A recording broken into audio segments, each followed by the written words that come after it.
Hello, everyone, and thanks so much for tuning in to the Raise Your Own Bar podcast. My name is Tamara Bucky, and I'm so excited to be with you today and introduce my special guest, Miss Sandra Doss. Sandra Hey. is a lawyer in the Philadelphia area. She is also a stand up comedian, and she plays a variety of instruments where she dives into musical improv. Welcome, Sandra. How are you? How are you? Thank you, Tim. Uh Long time no see. We met in Yes, Philadelphia years ago. we Goodness. did. We met on the Yeah. internet first, and Oh, then we that's met in real right. life in That's Philadelphia. right. That's right. I was so excited because at you were the first person from that hot breath group that came up during the pandemic. And finally I'm like, oh yeah, they are real. These people do exist. Yeah. Yeah. The Hot Breath group has been so wonderful for networking. I have met so many cool people, and it's you can't swing a cat in any major city and miss hitting a hot breather. So it has been a blessing, and I really just am so thankful that Joel put that together. Yeah, so am I. So am I. In a way that is kind of what made me think, yes, I'm not insane. And this is the moment. The fact that I found that group, I thought was a sign. You Mm, have to do this because there were so many people, so much to learn. Um, and we were all trapped in our homes, so it was like, man, I'm busy with this. Not, it gave me something to think about other than the fact that we were not really sure what was going to happen in the future or whether we would come out of our confinement. yeah. So, yeah, it just did so much good. And I've made such good friends, very good friends. Me too. I have made Hmm. some really good connections and people that I now speak with like almost every day that I met through Hot Breath. Yeah. I think one thing about that experience is that it definitely makes you realize that comedy is not a straight line. Your journey is not, and that comedy, in a way, is kind of an equalizer. Hmm. Because I remember being on Zoom shows with people that had been doing this for 30 years. People that I knew. I mean, I didn't know personally, but people that were more or less famous or pretty famous, and they were there. Mm. And I was like, why is this person there? And I thought, I guess it's because they have to keep doing it to keep their skills sharp. Yeah. And that's exactly what it was. And so I learned so much by asking questions. Pretty That's much, right. I So it mean, was fun. Hmm. regardless of what your craft is, you have to work on it. And the fact that you might be 30 years into a specific career, you're still going to be learning. And I love what you said about it being an equalizer because it Yeah, really is. You could be a hot shot lawyer in your case, you could be a hot shot um, musician, even. You could be rich business person, but if you step on that stage, it's just you and your thoughts. There's nothing else. And whatever you did before doesn't matter, except right. when it comes to talking about it and making it funny. That's right. That is right. It humbles you too, because you meet people who who may not even have middle school, and they're funny, they're talented, Yeah. and they have something to say, and you're like, this person is just very smart, and they're naturals at it, so you have to kind of really leave your ego and think this is just people like us who see life as constant learning, because you never stop learning. Hmm. I think that's a right attitude, and also learn from everybody and not be pompous or egotistic, like, you what can I learn from this person that's so much younger or has had less education or whatever. There's so much to learn from every comedian that you talk to, that you see perform, just watching them perform. It's really fascinating. And I like many aspects of comedy, not just, different types of comedy. Stand up is my favorite, Yeah. but Yeah, but I've always been into music and performing in general. And I'll tell you something. I actually considered going to school to get a degree, like in, I don't know, theater or fine arts or Hmm. whatever, or music. But in my family, they were like, no, no, that's, You yeah, that need you're not going something to make money. practical. Exactly. He said, just go for something that you can live from. And then, then pursue these other passions later on or on the side or whatever. And so I thought, I guess, yeah, I guess so. That's why when I see a performer like on the subway or anywhere, or someone who really went all in, I'm always very supportive because they had the guts to do it. Yeah. They really went for it. So it's not that I regret the path that I took, but I realize that it takes guts to just commit, and no matter Hmm. what. Well, Yeah. being a lawyer is a sure thing. You know you're going to have work. You know that that service is always going to be needed, and so it gives you stability, which comedy does not provide. Exactly. Yeah. Exactly. A lawyer can do many things with a law degree. And it's true. It's true. Also, if you're a litigator, you're a performer. You are Mm, performing. yeah, that's fair. So, yeah, or let's say that you do any teaching. You are using some of the skills that you need for stand-up comedy. The public Yep. speaking, the clarity, the just conveying a message, kind of connecting with an audience, that Yeah. sort of Crowd work. thing. Crowd Yeah. work.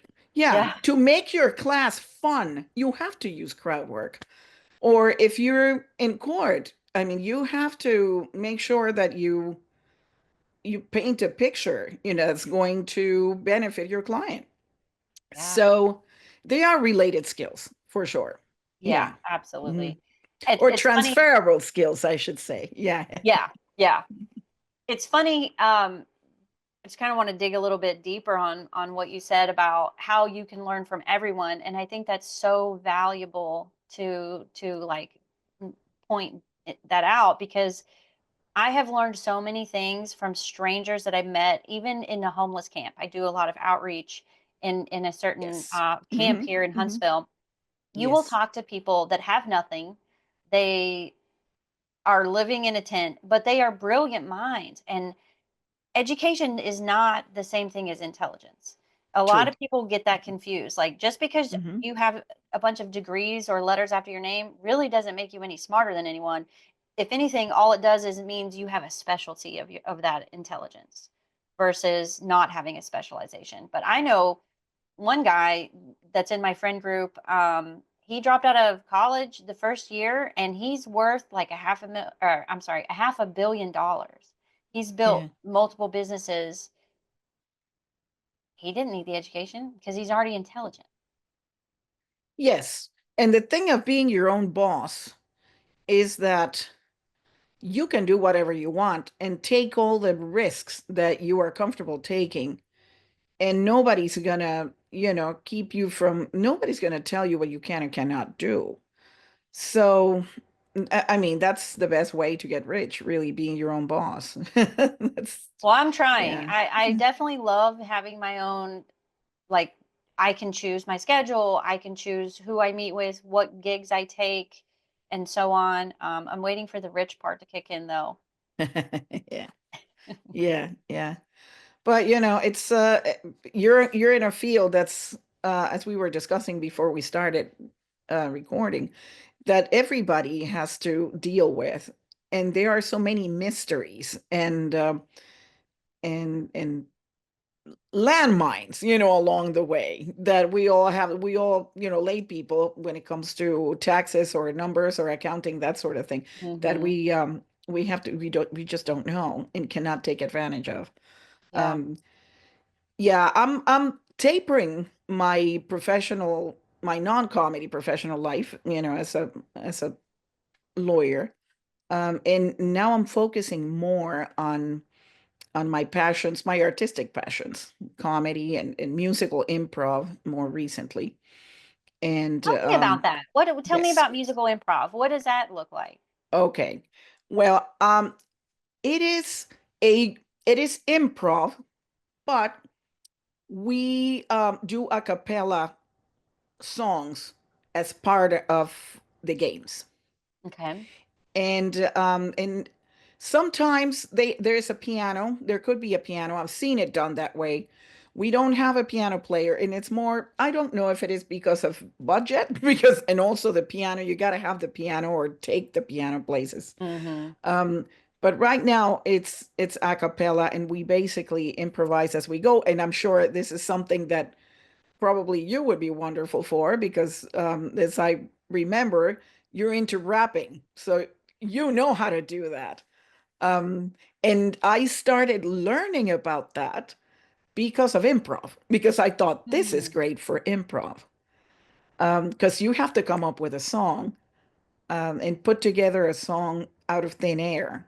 And then the rest of the group might provide a beat or some Mm-hmm. humming, and it's very, very fun. It's very fun, and we've had great success, especially with younger audiences, because one of the leader of this, the person that put this together, wonderful Amy, um, she's a music teacher, so I think they know her around where she lives near in another Philadelphia suburb, and so they tell their friends, and so we've had wonderful audiences that are very excited throughout the show.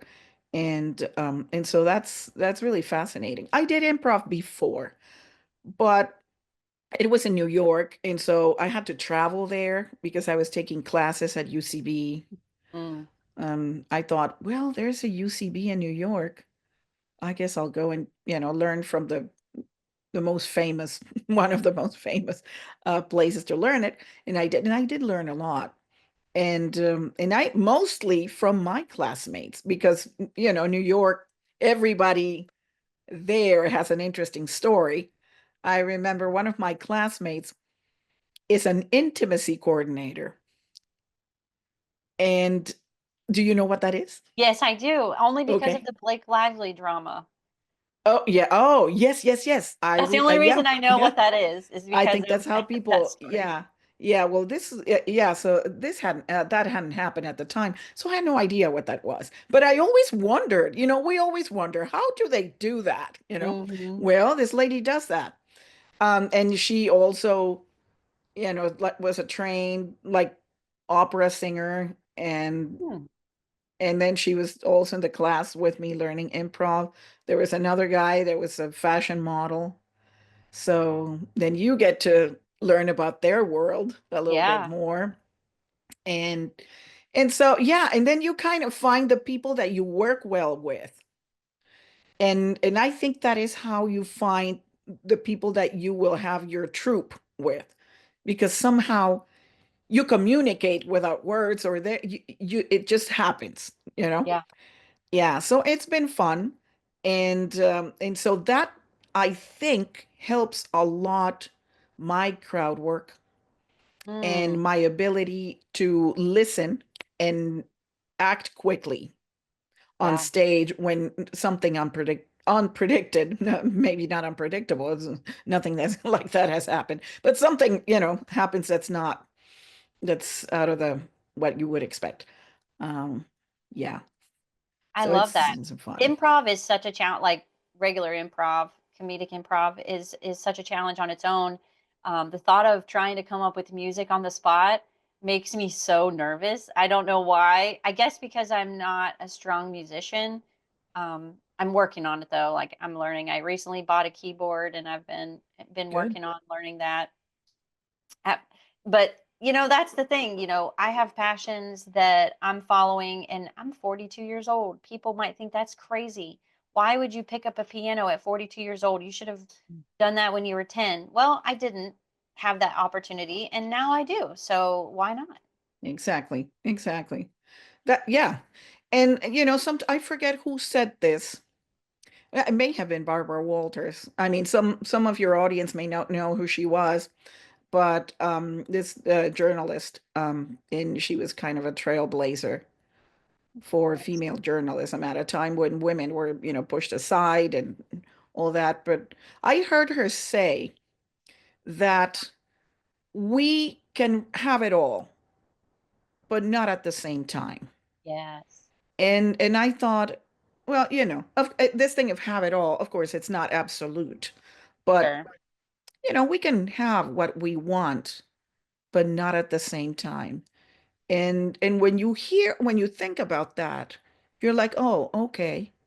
I just have to probably plan and think about what I want, because I think that if you do have a plan, then you can make it happen. If you don't have a plan, then you don't know. It may happen it could be happenstance. It may happen or not, but it's by chance. But if you plan it, you can make it happen. And it may require, I don't know, maybe putting more effort, or it may not be as happy-go-lucky as it would be if you were a teen when you decided that you wanted to do Yeah. something.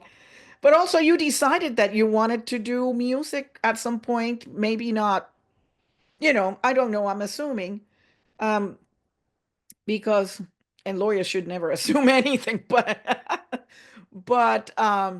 for me, comedy was not a thing Mm. until, I don't know, maybe like close to 10 years ago that I started thinking about it. Mm. Like, what if I do it? Like, can I do this? What if I do it? What if I bomb? And of course, I'm Latin, so on that side, also I'm from Panama. I mean, I grew up in Panama. My mom Panamanian, my dad was from the Midwest, but I lived in Panama all my life. And people tend to be a little bit too conservative, or at least in my generation and older. It's changed, but people were like, well, but that's not what is a lady that's already has a family, that already has, a kid and all it, and comedy? And they didn't understand what comedy was. They thought it was some sort of vaudeville, some sort Yeah. of burlesque or whatever, and clown all mixed together. They're not absolutely wrong. There are elements of all that, but Yeah. yeah. But I got a lot of not the I'm glad for you. Oh, that's so exciting. Oh, yeah, I hope it goes well. No, it was more the, it's no, Oh. that's like for kids. That's for Mm. kids in their 20s. That's it's not, you're not, you're gonna seem unhinged, like really, like you're losing your marbles, or like you're gonna lose your professional credibility. See, that's the thing. Over there, that is you basically have to choose one path or the other. And Or hide so, it. or hide it, or get a stage name, which I didn't want to do. I Yeah. didn't want to do that. So, I'm using my name. Uh, I'm not a dirty comic. I'm clean-ish, but that's another reason. I don't want to, I'm gonna be me. So, but it's a different side of me. And it Yeah. turns out that comedy is very hard, as you know. Yeah. It's not easy. It has to look easy, and then you think, "Oh, I'm doing it right." But it's hard. And there are so many moving parts to comedy that people don't know about. Yeah, it looks like you're just talking, but there's so much more than just talking. I mean, it is incredibly complicated to write the material. Even doing the crowd work, you have to have a certain skill set. You got to be fast on your feet. You have to be quick-witted. It's not simple. Although some people come natural to it. True. I'm more of an analytical person, so I can write the jokes really, really well. The performing Hmm. part has requires more work for me to kind of loosen up. Yeah, Um, I do same find it here. I do find it funny that your family basically treated it like it sounds like they were treating it like you're having a midlife crisis. That's exactly right. Well, they've known me. They know that I've always liked, I mean, my mom, she was a natural performer too. She was a university professor. But for her, she used that as her platform and she was happy with that. But she sang, she did, parodies, she imitated people wonderfully. Hmm. But this was at home and with very close people. She would not do that publicly because, oh no, it's cultural. But I Yeah, like that here it's it's different. You can be whatever professional, and then you can also have this other side to you, and that's perfectly valid. yes. And yeah, or I guess the population is large enough that people are not gonna, who's gonna. It doesn't matter what people think. Or you live several states away from your family. Like me. Panama, Mm. Panama has 4 million people, so you can imagine. You cannot go and take out the trash because they've seen your outfit, so you better not wear that the next day.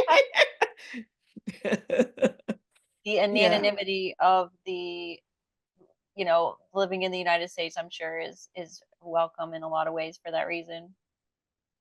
yeah, yeah. And in the past, it was even more because comedians could use even the same jokes for 20, 30 years before internet, because who would know in Arizona what you're doing in Alabama? No. Exactly. Yeah. Yeah.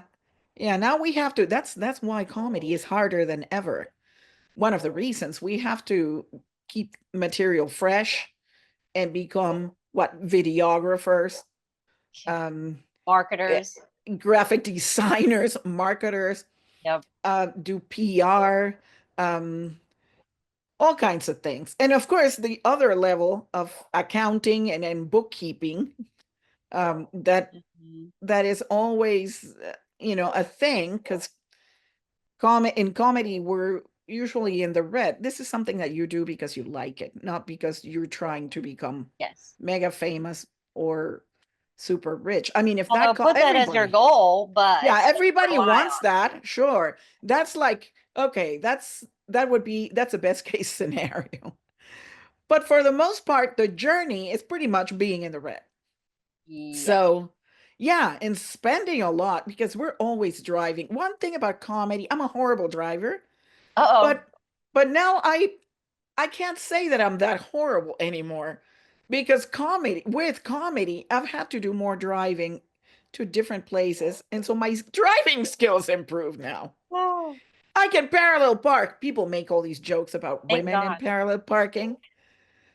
But frankly, I know many women who are wonderful parallel parkers. I've never been one of those. I just never had the need to do it for a long time. I had to learn in Europe, and I'm a champion parallel parker now, but I used to be terrible at it. In fact, I failed my first driving test for the parallel parking part of it because I was supposed to like back in. They had it set up with cones. Yeah. I ran over the cone, popped the curb, and went into crash. And they were like, "You failed." Well, I was not even tested on that. Oh wow. I was ready, I mean, to have the same experience that you had because I didn't know, but the person didn't test me. Mm, I went with a friend. It was midday. It was in Panama. And so it was the hottest moment of the day. mm, So if you get someone to do anything for you at midday, they want to do it fast so they can go inside. yeah. And um, so I everything went well, but then I thought, here comes the parallel parking. And then something happened, and the guy said, oh, my friend was in the back seat because they let somebody be in the back seat. So, Oh, wow. but they had to be quiet. But the guy said, so can she really do it? Can she park? And my friend said, yeah, I think she can. Yeah. And he looked at me and he said, can you really do it? And I said, yes. And I was like, oh, I'm lying. Now he's going to test me. And, no, I don't know. And he's like, well, all right, I'll pass you, but promise me that you'll practice a lot. And then he gave me a little lecture of the car being a weapon or whatever, and a big responsibility and all that stuff. He didn't need to because I knew I was not gonna drive. I mean, I was like, okay, I have my license, but I'm not gonna drive until I know this parallel parking thing. Well, Wow. years passed and I needed to go places, and somehow I avoided parallel parking. Sometimes my friend had to, or somebody in the car had to parallel park. I had to get out of the car. I've had to do that. Yeah.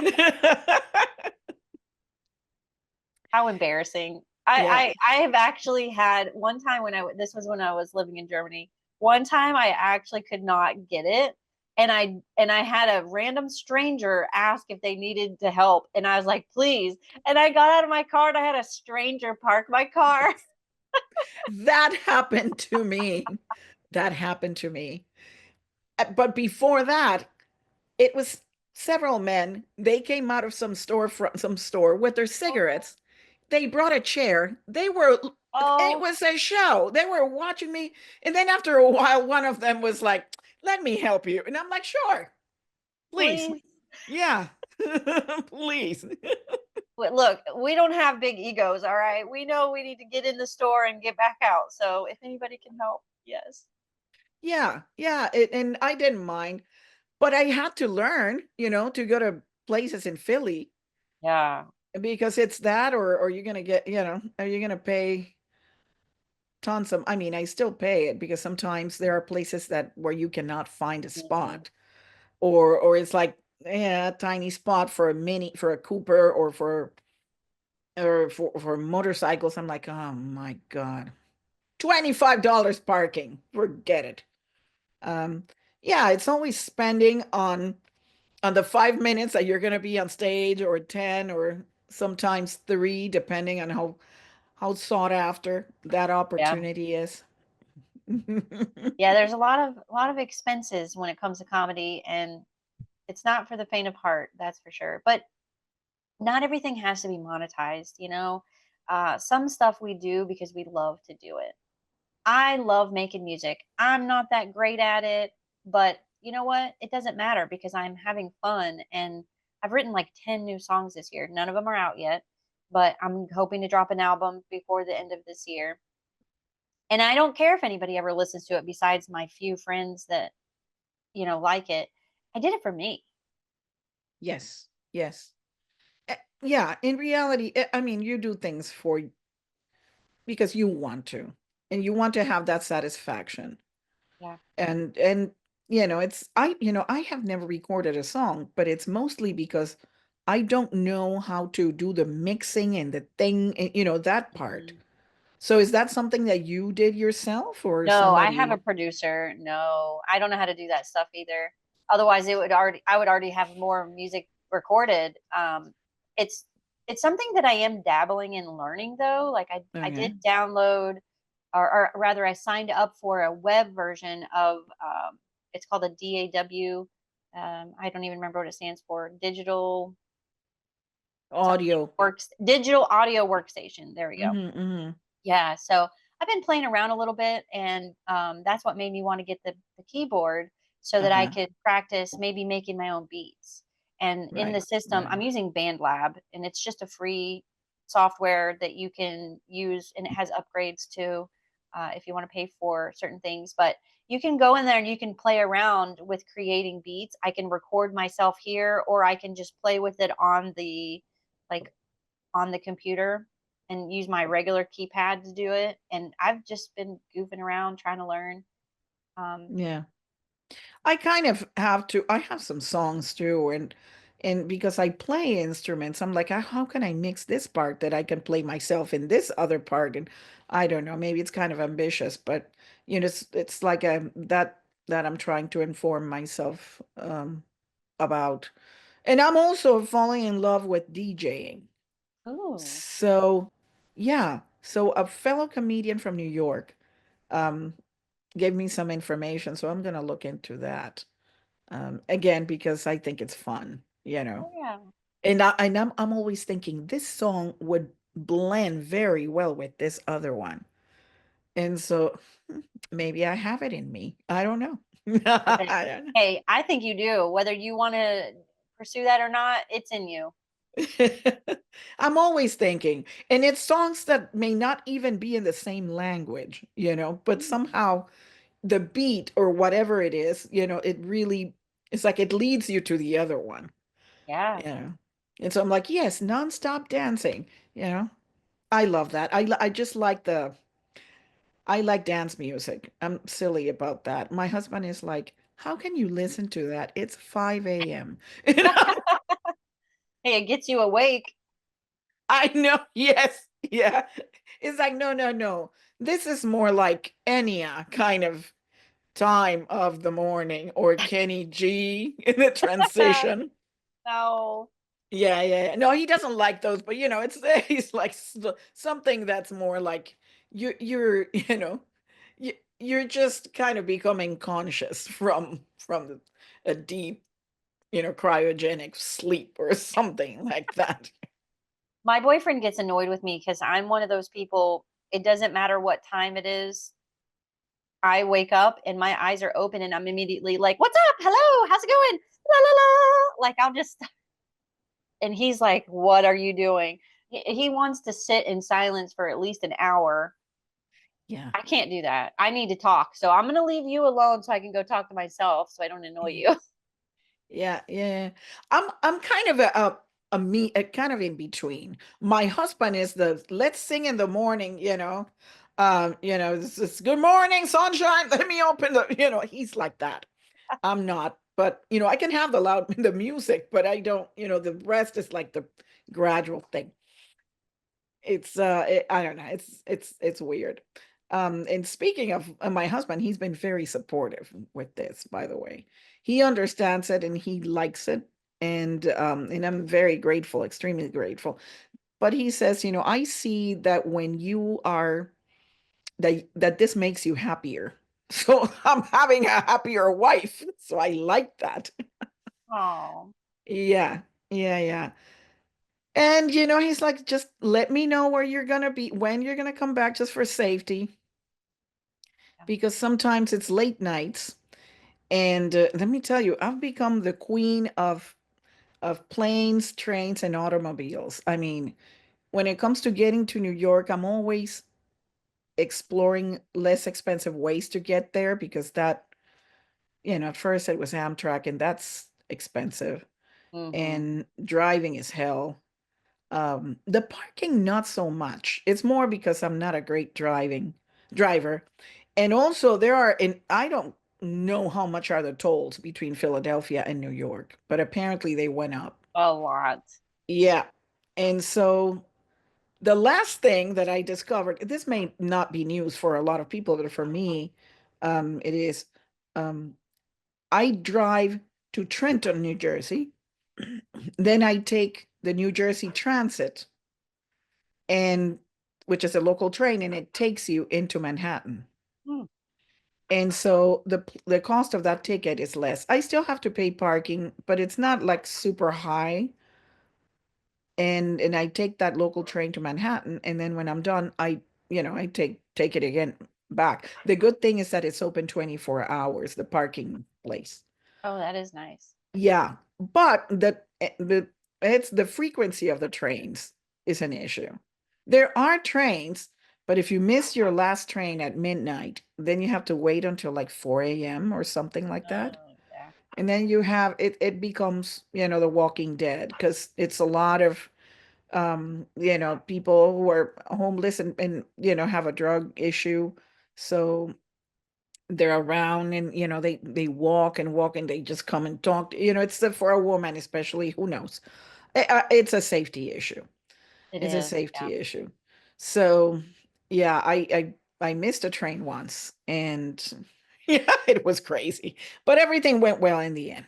Everything went well in the end. It was We don't um really have trains here. yeah. I wish we did. There is one train that you can get to. I'm in Huntsville, Alabama, Uh-huh. and the train is in Birmingham, which is an hour and a half away. However, the train goes all the way to New York and it goes all the way to New Orleans. It probably goes beyond that, but I took a train from Birmingham to New Orleans and back for like 50 bucks. Like it was so cheap. Mind you, that was a decade ago, so it's probably a lot more now. But it is. nice to just be able to sit on the train and relax, especially if it's like a little bit of a longer distance. Um, I wish we had more of that in this country. And I know people are talking about it and they're working on it in certain areas, but why don't we utilize the train system more? We have all Yeah. these tracks that go all across the entire United States. Yeah.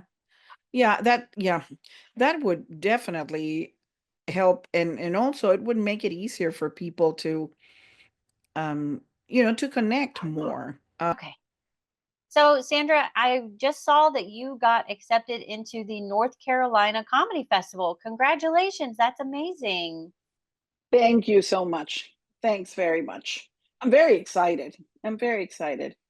I love to do comedy in North Carolina. I've done it before a couple of times because we travel out that way. My excuse me, my mother-in-law lives in the Outer Banks. Have you been to that part of the state? Mhm.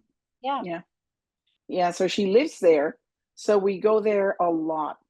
And when I'm there, I try to, to find opportunities to get on stage in, right there when it's high season. Or I go to Virginia, mainly Newport News has a club that's really well run, Hmm. and it's pretty old. It's one of the oldest in the country.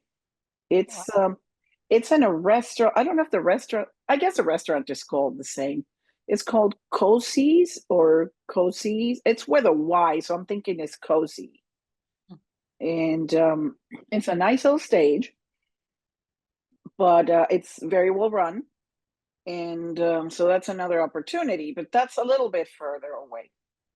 The good thing is that my sister-in-law lives in that town, so I stay at her place when I do comedy there. But it's very near North Carolina, so I look for it's either in North Carolina or right next to it, the part of Virginia that's right next to it, and wherever I go, I try to get on.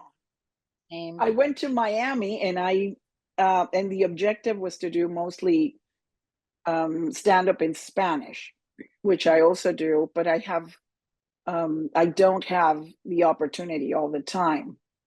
I'm finding more opportunities lately. I did a bilingual show on the 20th, and that was fun. Ooh, that sounds really fun. Is there much difference with doing stand-up comedy in Spanish versus in English? Um, it in some ways, yes, because in the US not so much, because they have the model of stand up, which is an American art form. So they follow those patterns. But I would say if you go to any Spanish speaking country, they call it a monologue, Hmm. you know, and it's more of a one person show kind of thing. And yeah, they call it a monologue. And so I don't know if I guess the expectations are a little different.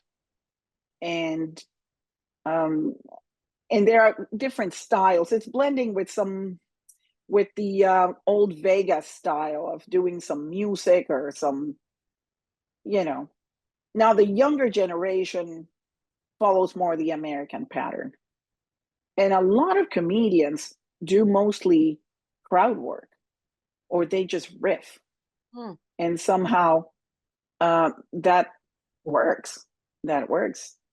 There's a comedian that does that in Miami, and he sells out every week, and it's a big venue. But then he went to this very famous festival in Chile, and he used that style, and it didn't work with that audience. So that was interesting to watch because that style works for him in Miami, where the audience is mostly from the country where he's from, Venezuela, and then in Chile, where this other festival was, it's a different accent, Spanish still, but different regional culture, and it's different enough that he didn't he didn't win them over. And so that was an interesting thing to see. Yeah. Yeah. But again, you learn a lot. There aren't that many women who are my age in comedy in Spanish, and it's younger women, and the subject matter that they tend to like is more the feminism and very sexual stuff. Mhm. So sometimes when it's cleanish, it's like, you know, but it's interesting to see the differences, and it's a wonderful challenge. It's a Oh yeah. wonderful challenge. I think it's a Writing wonderful. clean. I think writing clean is such a difficult thing to do. Like anybody can make blue jokes. Anybody can Right. talk about sex or body parts, and Hmm. that is funny because it's shocking. But for you Right. to be clever and Hmm. clean, it takes so much more work. I try to write clean the majority of the time. Sometimes I get ideas that in my head that are just so good I can't ignore them. Yeah, and you should not. You should not. Well, I don't know what your objective is. I am not church clean, but I am cleanish. Actually, I'm cleaner than I thought I was because of these experiences I've had. You know, but I use I whatever not clean ingredient I use more as a garnish. Mhm. And not as a main course. Never as a main course or as a side dish. Very rarely. And in part it's because I realize that I'm doing comedy with my own name. So I can't ignore I cannot ignore the past or whatever, or my friends that may go see me. Yeah. I know them and they're not gonna be, oh my God, you know. Yeah. I ran into this actually, and I have a stage name. Right. And the reason is I was working for the government at the time. I worked for the government for a decade and a half, but at the time I was working and I started doing comedy, and I had done comedy at my job multiple times. They let me do like the Christmas parties and things like that. And I would just do like 10 minutes of stuff. And I had to run it by, the command. Like I had somebody that reviewed my material and said yes or no to my jokes. And it was very, very clean and professional. And one time I told everybody I was doing, if anybody wants to come out and see a different type of show, that weekend I was going to be doing a fundraising event at a bar, at a brewery. And I warned everybody, I was like, it's not going to be like this. It's going to be rated R. If you're not comfortable with that, don't come. But if you are, I would love to have you. And I had somebody come from my command who was so shocked. He actually came up to me after my set and said, I cannot look at you anymore. I don't know who you are. He was so offended. And I was like, what? I warned you, first of all, it's just Yes. comedy. And Yeah, he's yeah, like, yeah. I can't look at you the same. And he literally avoided me at that job after that. E- I was mortified. Oh no. Well, I have for years, I mean, especially like my friends who live in Panama that are guys, and they understand, they consume comedy in English and in Spanish and whatever, but mostly in English. And they have a sense of humor and they can take naughty jokes. But if it's out of my mouth, they don't know what to say, you know? Yeah. They don't know what to say because it's that, we are friends and we're friends and that's the whole. I've had, not my friends, but some people that I know have asked me, "Is your husband okay with this? With you saying that?" And I'm like, "Oh my God, what I've said is like barely PG-13, almost R, like using like the anatomically correct names for things sometimes." And I'm like, "So what? Am I going to talk to you like your children?" You Right. know? And so that's kind of it's a difficult balance when you want to be clean-ish, you know, which is my case. Now I like comedy of all kinds, but not for what I prefer to do. Or sometimes I come up with something naughty and I and I give the joke to somebody else because I'm like, I could just not say this, but I think I know that you do this kind of material. If you want it, it's yours. I think it's hilarious in 2025 that people would still ask you, is your husband okay with you doing this? What do they think is going to happen? Do they think your husband's going to tell you you're not allowed to do it and then, lock you up and prevent you from pursuing that? Not likely. Not in this country anyway. No, but here's the thing, and it's mostly Latin people because they have this idea of you're you're disrespecting him by speaking this way, you know, that sort of thing. And I know it's cultural. I know Hmm. it's cultural. And I know that it's not that I don't know what they say it because it just comes to their mind, and we're friends close enough that they feel they can be very honest and candid with me. And so yeah, but my reply is the same. It's what? Yeah. No, I mean, are we in the what? Are we in the 1700s? Come on. Nah. Some would like to believe we are, or would like us to be back in the 1700s. That is for sure. Oh yeah, yeah, yeah, yeah. I even have I've had the experience of girlfriends of friends of mine that have married men that are nice enough, but they tell me, you're a bad influence for her. And they're Oh, serious. Don't put any ideas in her mind, because they want them to not, you know, they want them to be sheltered and controlled, and yeah, yeah, yeah, yeah, yeah, yeah, ugh, yeah. yeah, you're a bad influence for her. And they say, well, you're like that because you're half American, you were raised differently. And I mean, for years I thought, yeah, it's true, but I think that's the best way to live. I mean, it's the best way. Yeah. Well, I don't know. I don't know. So many smart women that I know that could have been more or could have done more, and they just, it's a lot of social um constraints. It's changing. It is changing Mhm. tremendously. And again, that's because Panama's a very conservative country. Other countries are not like that, and it has changed. It has changed. I, I moved. I left when I was 29, so it's been a long time. Yeah. But that was my experience for years. Cultural differences are good and bad, just like anything else. There are things that we could probably learn from the Panamanians and the way that they do things that could enrich us here that we don't even consider, and vice versa. But you made me think. I have a friend that lives in India. I have Hmm. a few friends that I know that live in India that I met online. Um, in a coaching class that we took. We were in this program for a whole year together, and it was based out of India. And so I got to know a lot of them very well. And comedy is very big in India.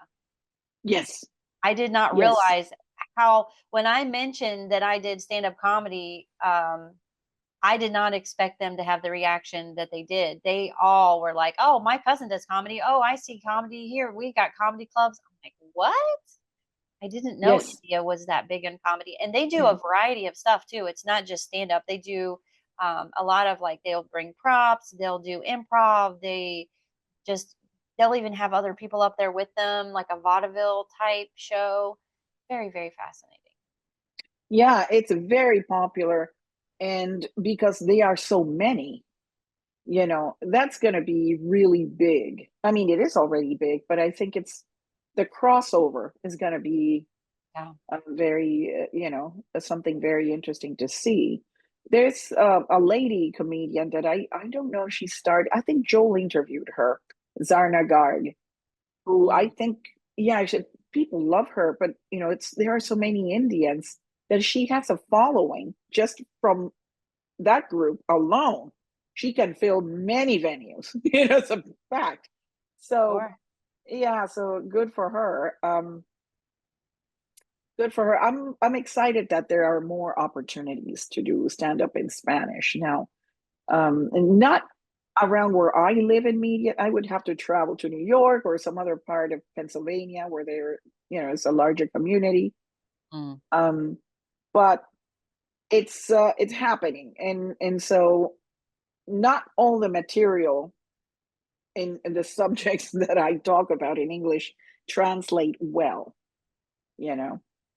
Do you So write specific material for your Spanish audience, or do you convert your English jokes into Spanish? some I can use, and some I can't. Some I can't.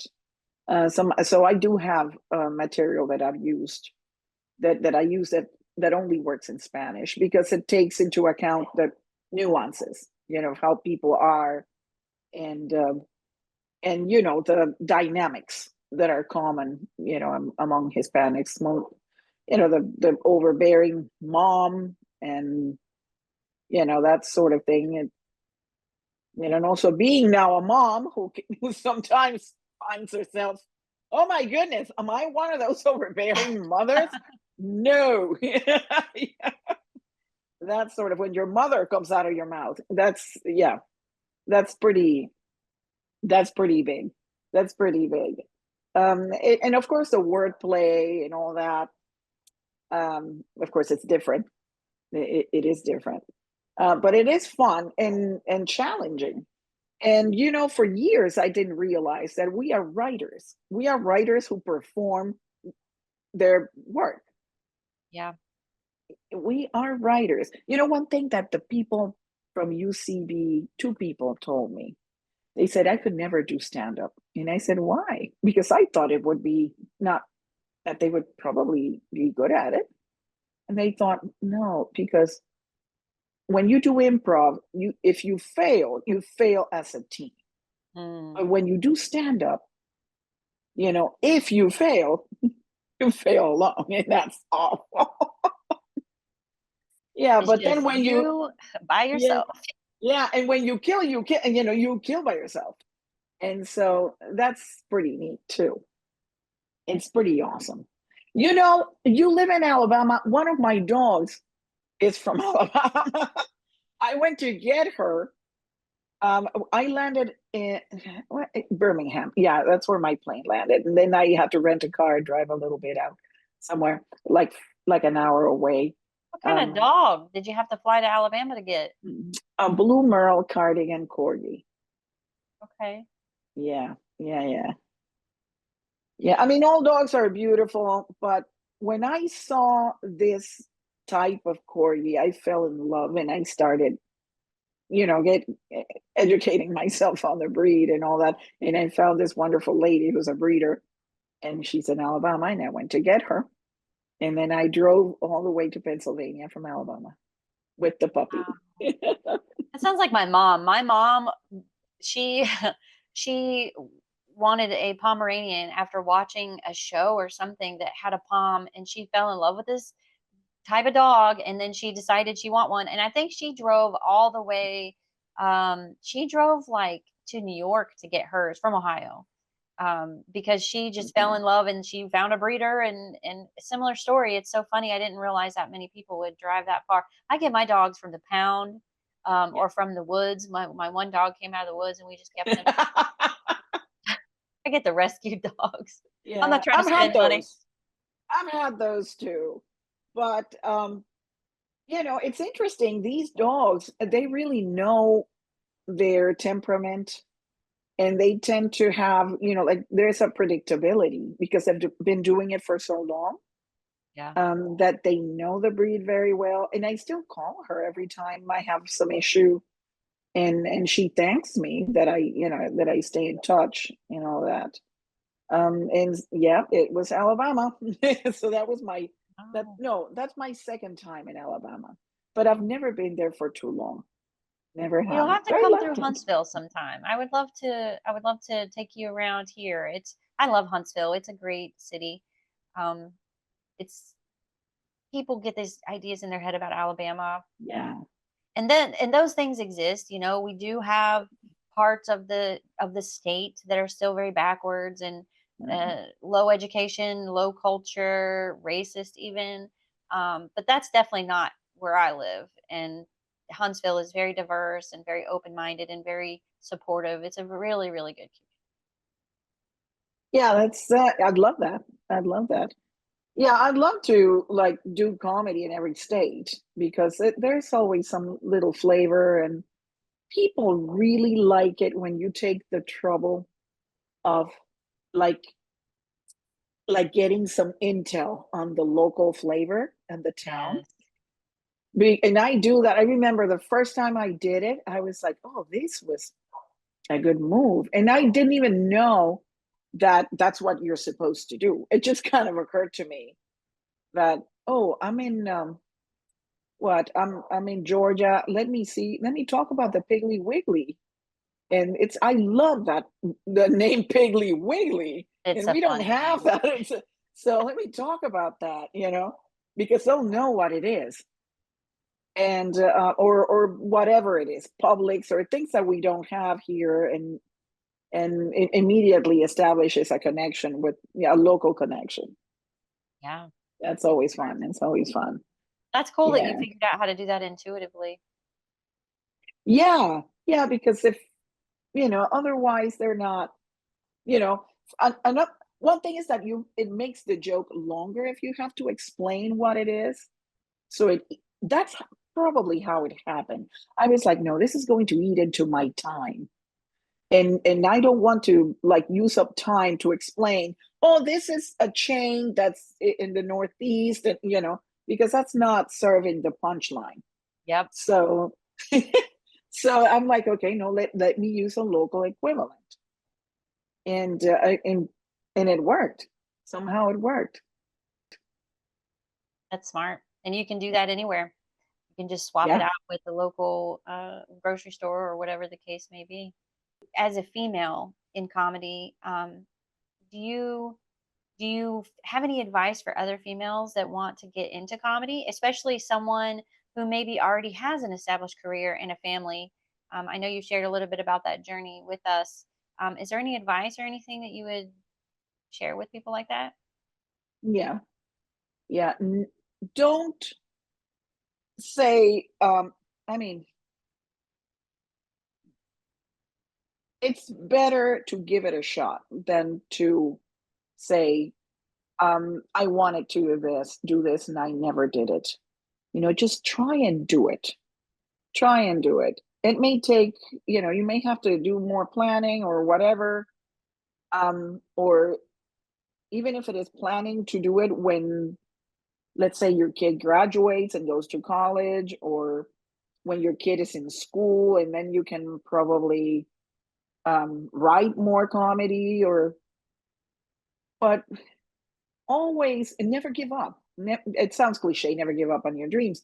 Yeah, you want to do something, you don't limit yourself, because the only limit is really yourself.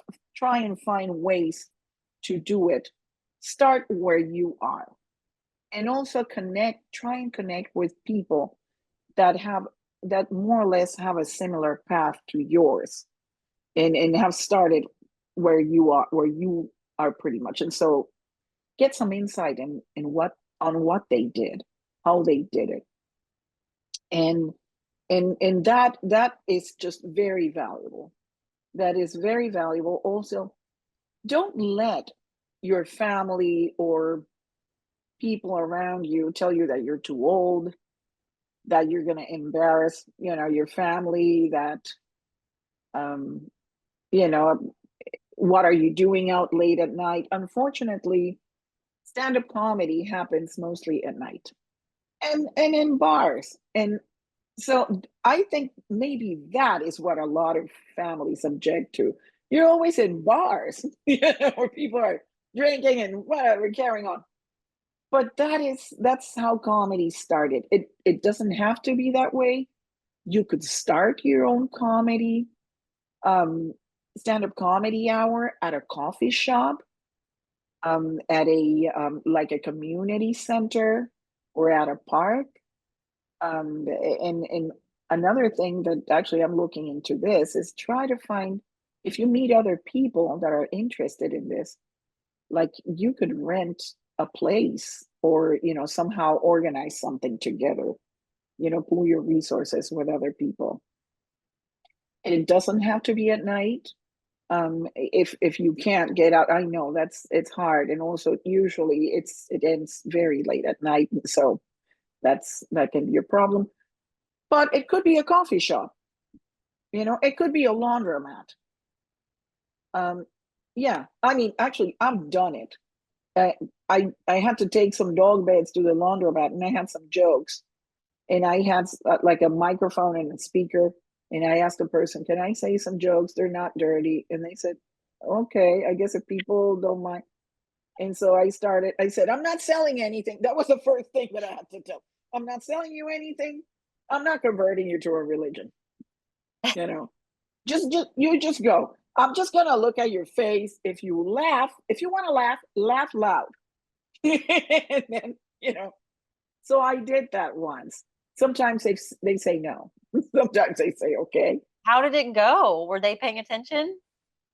They were not at first, but they were like waiting for their clothes or around, and I could see that they were laughing. Then there were some people that went outside to smoke, and they could hear, and they were laughing. So I did a little bit of statistics, because that's another thing, I had to note, and I said, okay, out of 10 people in this room, 6 laughed at this one.